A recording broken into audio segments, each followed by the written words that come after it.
friends, today is day 3 of Yellowfang's week, and the scene that my sister Rachel's going to be drawing today is of Yellowfang off alone in ShadowClan's woods, giving birth in secret, choosing her clan over her kits. I'll read this scene to you now. It's on pages 320 through 322 of Yellowfang's Secret. As Yellowfang crept into the hollow of the dead tree, she knew her kits were ready to be born. The hollow was full of dead leaves, and the smell of toadstools, and something rotting.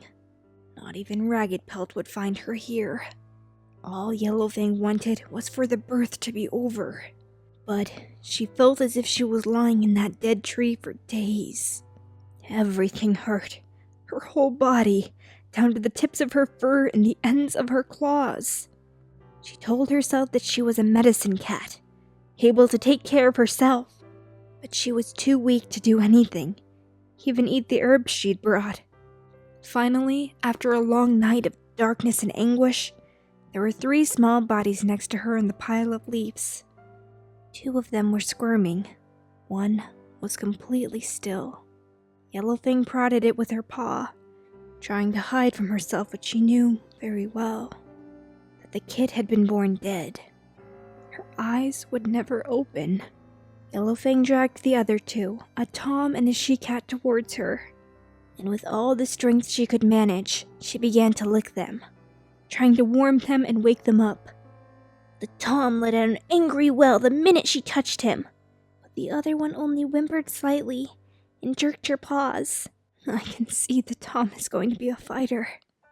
He had his father's dark tabby pelt, and a broad, flat face, and a tiny tail bent in the middle like a broken branch. His lungs were so powerful, Yellowfang was surprised his wills didn't bring the entire clan running to find them.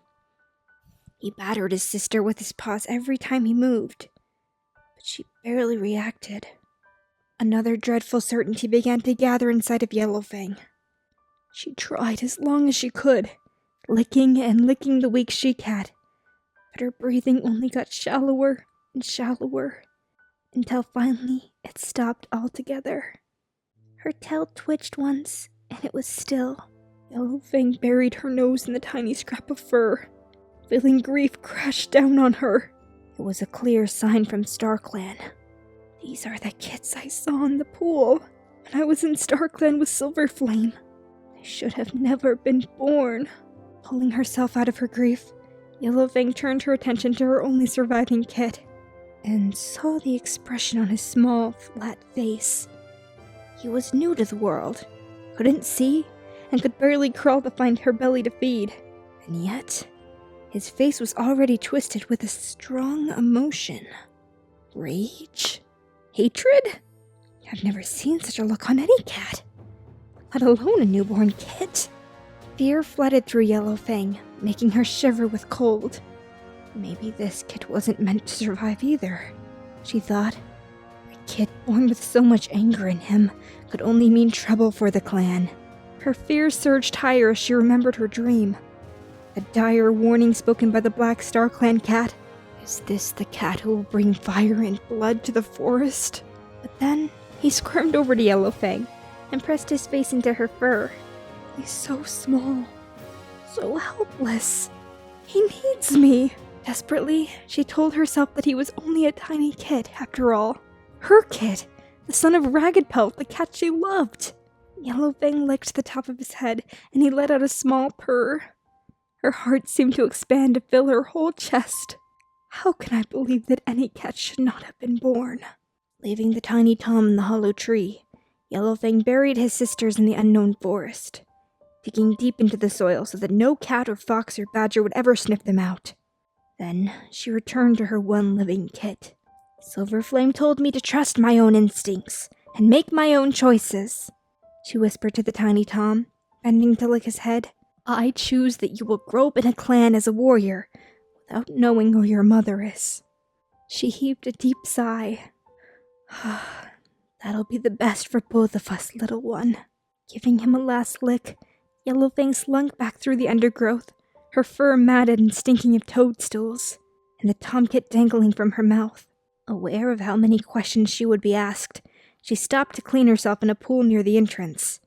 By the time she and her kid entered the camp, no cat would be able to guess the ordeal she had been through.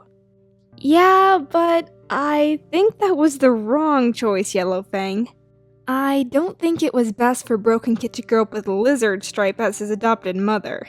He needed you to be there for him, and to guide him to be a good cat. This is kind of like a Pine Star and Tiger Claw situation all over again. It was sad to see that Yellowfang's 2 daughters died. It would have been interesting to see Broken Kit grow up with siblings that were his own siblings, not adopted siblings. Would having more of a family have made him a better cat? Would the daughters have grown up to be wicked as well? What do you think Wish Kit and Hope Kit would have done if they had lived? I'd love to hear in the comments section down below. And do you think Yellowfang made the right choice in choosing to be a medicine cat before a mother? Could she have done both? Let me know what you think down below. Well, I hope you enjoyed today's drawing and theory. Make sure to check out the video on the side of our last speed paint. And click that subscribe button and little bell icon so that you can always be notified when we upload, so that you can be part of #EarlyClan. Down below in the description will be links to our eBay and Etsy stores, where cool merch items are available for purchase. Alright guys, thank you so much for tuning in. I'll see you soon for the next speed paint. Bye-bye!